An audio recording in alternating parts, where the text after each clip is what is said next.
An actor with an exotic mix of nationalities, Keanu Reeves has forged a unique place for himself in the competitive world of Hollywood. Inscrutable, handsome and very private, he's fashioned a career between blockbusters and smaller, more independent productions with an edge.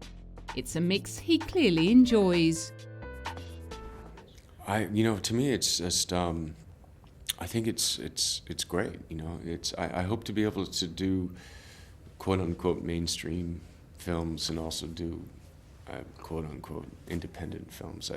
You get to tell stories in different ways, and the way that you tell stories is different because they have different obligations, and responsibilities in their storytelling. So for me, hopefully I can do both.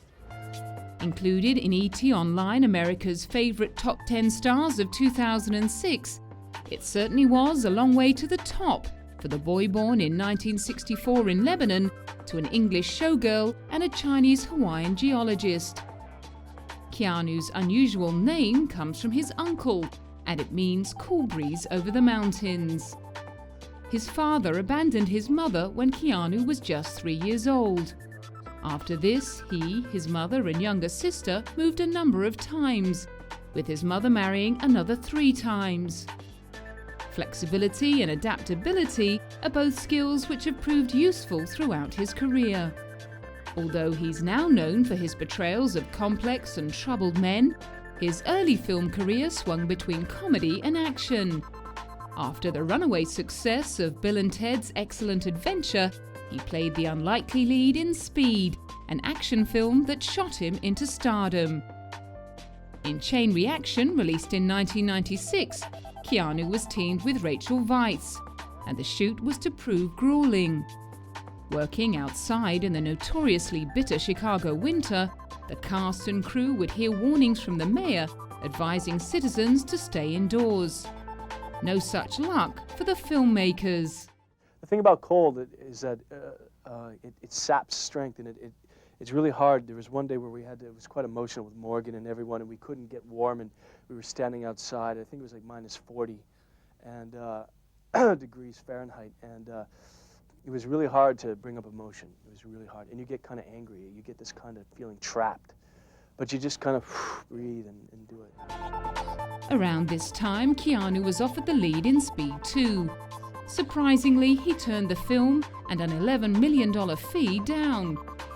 It's easy for young stars to become typecast, and Keanu must have been concerned that he would become limited to action hero work. Plus, he was physically exhausted. It was a personal choice. I just come from making an action picture, and I was tired, and I didn't want to. It was grueling. I had just come off of Chain Reaction. We hadn't had a script. It was really hard to shoot. It was crazy. And Speed 2 was, it needed work, and I just didn't have it. I didn't want to get into it again. Keanu is not only bold in his career moves, he also loves to take physical risks. One of his favorite hobbies is racing fast motorbikes at night with no headlights, a trick called Demon Ride. Demons were about to enter his life in more ways than one, as his next film saw him cast opposite the devil himself, Al Pacino, in The Devil's Advocate. Thrilled to be working with one of the greats, Keanu deferred his salary so that Al could be cast. He's amazing. I don't know. I've been describing it as acting heaven. He's just really present, inventive, gracious, kind, surprising. He's beautiful to watch. He's just great to act with. At the 20th Annual American Cinematheque Awards show, Keanu continued to pay tribute to the 8-time Oscar nominee. His generosity to me, just how beautiful an actor he is, how free, how considered, such craft, prepared, amazing. Keanu showed his versatility by starring in the independent comedy drama Feeling Minnesota in the same year. This time he played a young man who attends his brother's wedding, only to fall in love with the bride, played by Cameron Diaz. The title relates to the character's desires to escape the gloom and despair of the place they were raised in, and Keanu felt some empathy with his deeply troubled character. I like the desperation, the pain, and for my own character, the struggle of trying to get over his fears, you know? Something in his character's search for meaning clearly felt familiar to him. It's a love story about these two people who get out. They get out of the city, they get out of their past, they get over their own fears, and they earn a present for a future, you know? And it's, and I just thought it was it's about love. Everybody, all I need is love. Everyone wants love. Continuing to champion small independent pictures, he played a beatnik in the film The Last Time I Committed Suicide, a biopic of the poet Neil Cassidy. In real life, Neil was a great friend of Jack Kerouac, and he appears in his novel On the Road. Keanu played a hard-drinking, womanizing pool shark, but it was the restless poet, played by Thomas Jane, who captivated him. There's something attractive about it, and there's something tragic about it. Imagine being in his skin, never being able to sit down, never being able, you know, the thoughts of things just keep coming through my mind, and I'm just, you know, I'm here and I'm now and I'm ready to go. Let's go. Hey, ladies, all right. Sure, let's pep another beer. Let's go, let's burn. And yet having that question, you know, why, you know, I've got this woman I love. She loves me. We got to be together. Why can't we? And he doesn't ask himself the question until Harry says to him, "That's not who you are, man. Face it." In between work, Keanu was still finding plenty of time for his other loves, such as playing bass guitar in his band Dogstar. But his career was about to go nuclear.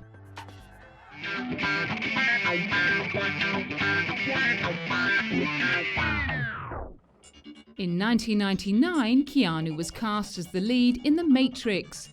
Filmed partly in the new Fox studios in Sydney and partly on the city's streets, the sci-fi thriller was written and directed by the Wachowski brothers. Keanu played Neo, savior of a dying human race. Combining martial arts, special effects, and a love subplot, The Matrix presented Keanu with his biggest challenge yet. And we did stretching, and then we just learned basic kung fu, stretching, kicking, punching. Then we worked on choreography, and then they introduced their kind of Hong Kong style wire work, which both Hugo, Carrie Ann, and myself were involved with.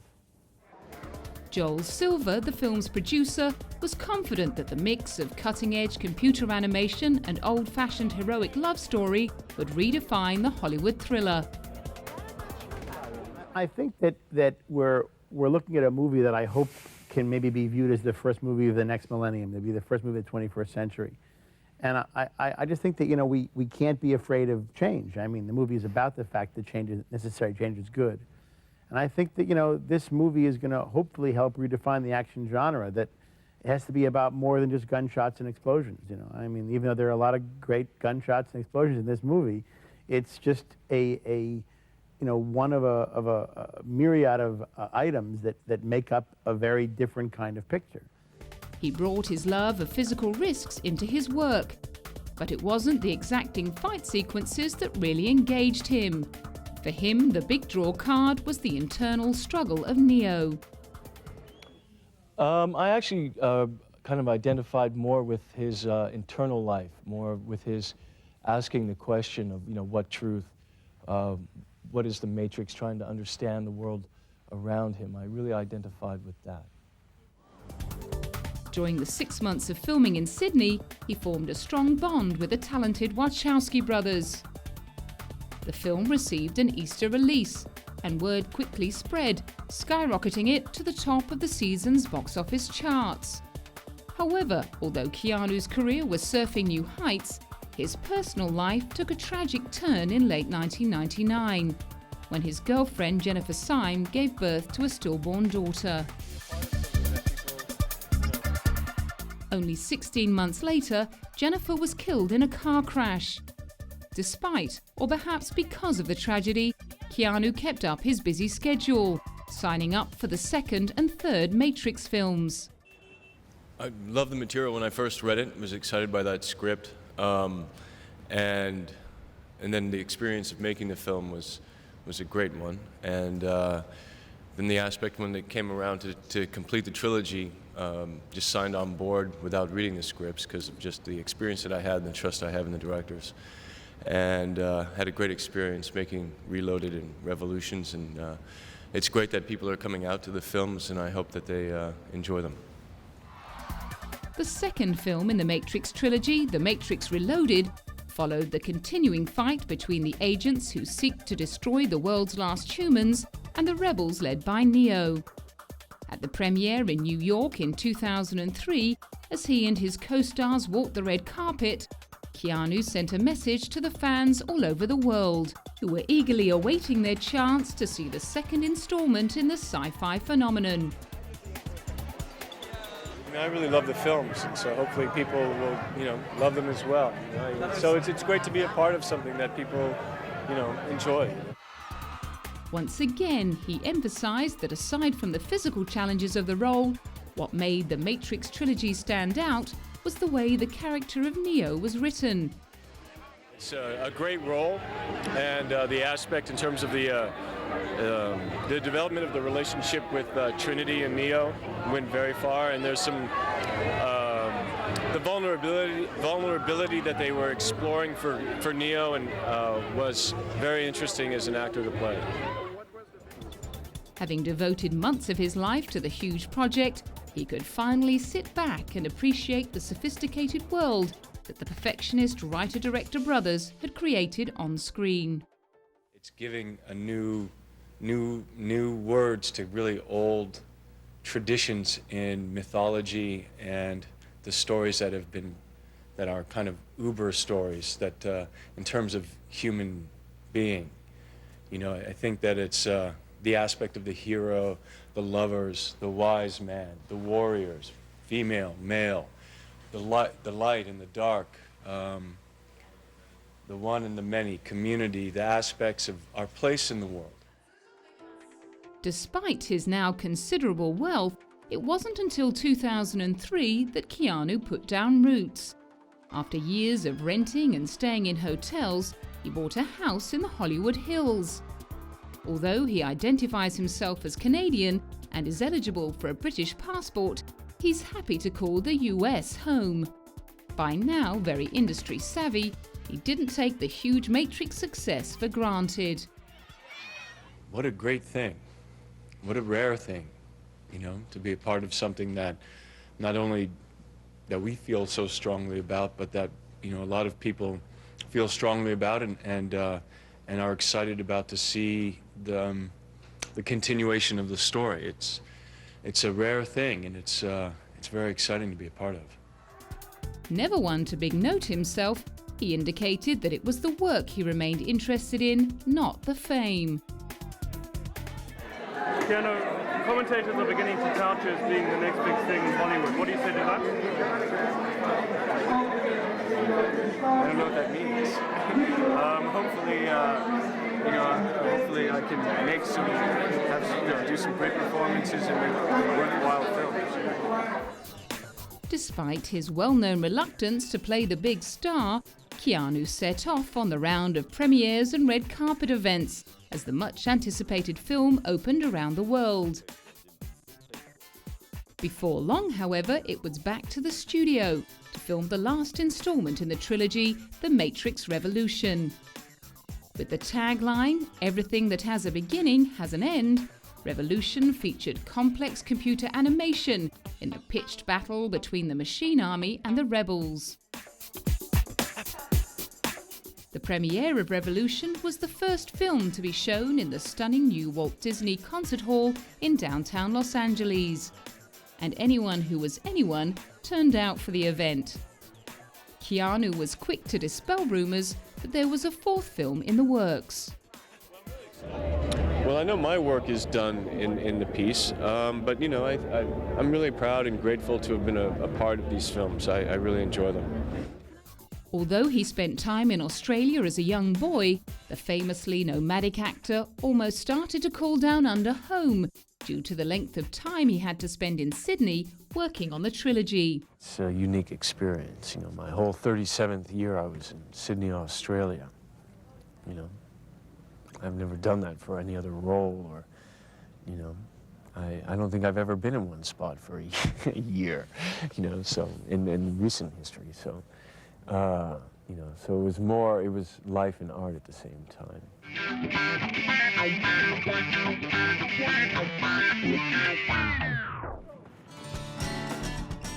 Although the Matrix films dominated Keanu's schedule for a number of years, he continued to find time to do other projects. His broad range of work reflects his keen interest in expanding himself as a performer, and it's ensured he hasn't been typecast. Athletic and keen on sport, he jumped at the chance to play an NFL player in the football comedy The Replacement. It was cool, man. By the end of it, I mean, I had like 30 plays, and by the end of it, I remember one time Alan Graff, the football choreographer, was like, he said, "Who threw that ball?" And it was me. It was cool. A natural sportsman, Keanu's perseverance and ability impressed even the director, Howard Deutsch.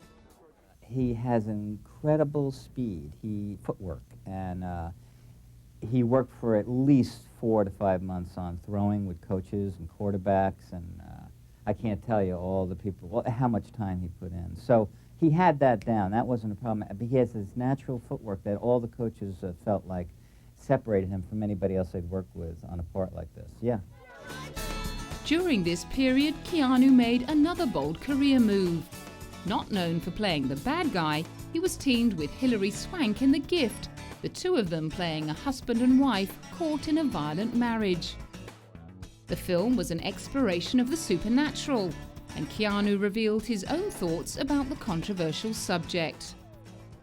I've had experiences where people, you know, who are, you know, where I've gone to see who have been declared clairvoyants that have told me things that they couldn't possibly know. Yeah, so it's like, you know, oh, okay, it's real. Yeah. You know, for me, it's like an undiscovered science. I mean, I think that's how Western society will, you know, try to label it. You know, it's like electromagnetic energy. It's like radio waves. You know, like we didn't know how to do that, but now we do, and so now it exists. Now it's real. In 2005, his hard work was acknowledged with a star on the Hollywood Walk of Fame. Just over 40 years of age, he had already appeared in more than 30 films, but had no intention of slowing down. He played the lead in another project which combined the real with the supernatural. Based on a comic series, Constantine reunited him with Rachel Weisz. John Constantine was a supernatural detective, and the kind of complex dark character Keanu is drawn to. He's a hard-edged, world-weary, cynical exorcist, a man. He's a flawed character, a flawed man who kind of goes through a journey of redemption. At the Japanese premiere, he contemplated his reasons for choosing this script over the many other promising projects he's continually being offered. And Wei, who's trying to, you know, kind of his world weariness, his humor, and what he does ultimately to save his life and save your life. And to save so many lives. But I just found the character so unique and original, and the story original, and the mixing of genres, the horror, the mystery, the thriller, and his humor, so I just found it just a great character to play.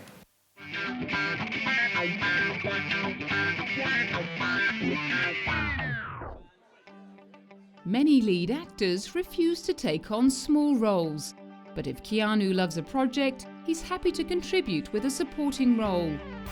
The coming-of-age drama Thumbsucker, released in 2005, dealt with the complexities of an unusual family life, a subject close to Keanu's heart.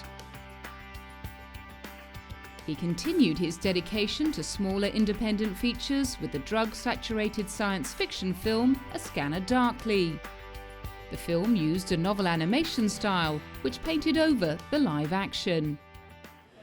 It's an ambitious film. It's a Richard Linklater, the director, set out to make a comedy and a tragedy, a social commentary. It's an adaptation from a great Philip K. Dick novel, one of the great American novelists and writers.